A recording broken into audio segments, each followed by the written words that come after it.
COVID-19 has been around for about 2 years now, and it suffices to say that it's been a major contributor in the slowing down of economic activity. We also have a situation with the Russian-Ukraine war that has further slowed down economic activity, considering the big dogs in the world are fighting, and that just trickles down to individuals like ourselves here, countries like Zambia and other African countries. Now, when we look at the basic needs nutrition basket that JCTR pushes out regularly, and last I checked, it's somewhere around 9,300 kwacha for a family of 5. And that, for most people, does not translate to just how much a family on average spends in Zambia. I just want us to break down what exactly the BNNB means, and also how someone can fully understand that this 9,300 kwacha plus is exactly what's on the ground. Okay, thank you so much. I like the fact that you have started with a request that we break down the BNNB, because there is a lot of misunderstanding around what the cost of living is, what the basic needs and nutrition basket is. And I think it's very important for us to be able to really explain what the basic needs and nutrition basket is. So the Basic Needs and Nutrition Basket is a flagship tool of the J Suite Center for Theological Reflection that has been around from as early as in the 1990s, the early 1990s. And the idea is to measure what the basket, what the cost would be for a family to meet their basic necessities. So it's like you're just trying to establish how much would families need. And probably I should explain also that the background to that was because, if you recall, in the 90s, there were issues around economic hardships, and the center was just trying to understand and provide evidence in terms of how the particular obtaining conditions were impacting on people. So we had to create a tool that would help us see how much does a family need for them to meet just their basic essentials of food, as well as of other non-food but essential items. And initially, when the basket started, it was just a food basket. So we were just looking at food needs in terms of for a family to be able to have 3 meals a day. And then eventually we moved and provided issues around housing, issues around electricity, issues around soap and washing powder and the like.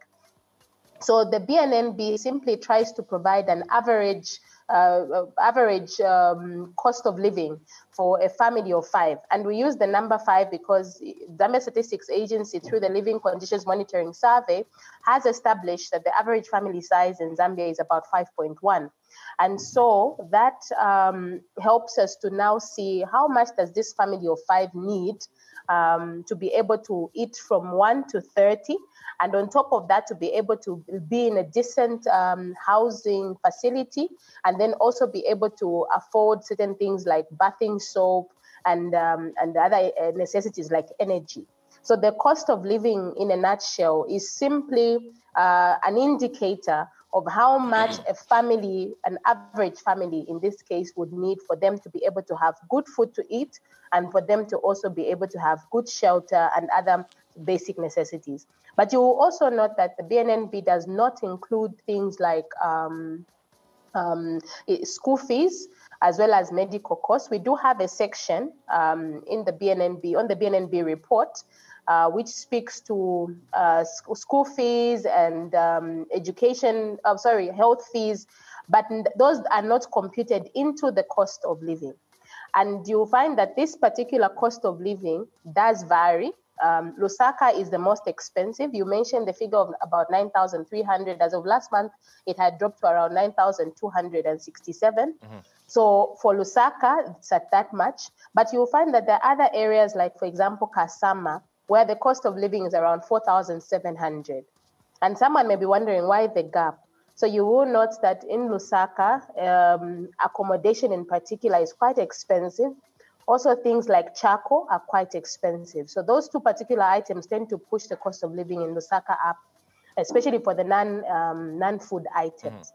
So Chama, now for the person who's listening in and is thinking to themselves that 9,000 still feels like it's too much, because I've interacted with a couple of people and they say that. Practically, when we speak of this 9,000, are we also including, are we putting in mind that it's not necessarily how much people spend per month, and there are people who fall short Yes. of this, even though they do have in a family of 5? Exactly. And this is why I mentioned to say that the cost of living simply gives us an indication of what a family would need. So it's not what families are spending, it's an indicator. More like, let's say, if you are interested in buying a car, Yeah. you will go to the whether it's a second-hand store or the showroom for a brand new vehicle, and then you'll scan the prices. What you need at the moment is what? It's a car.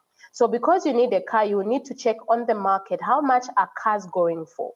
And on the market, you'll find that probably you can find a second-hand vehicle now, a small vehicle like an IST, you need a good 90 to 100,000 kwacha. And then for brand new vehicles, you need a good 350,000 or even 400 or 500,000 kwacha. So then on average, in terms of the basic would be a second-hand vehicle, which I think is in good working condition.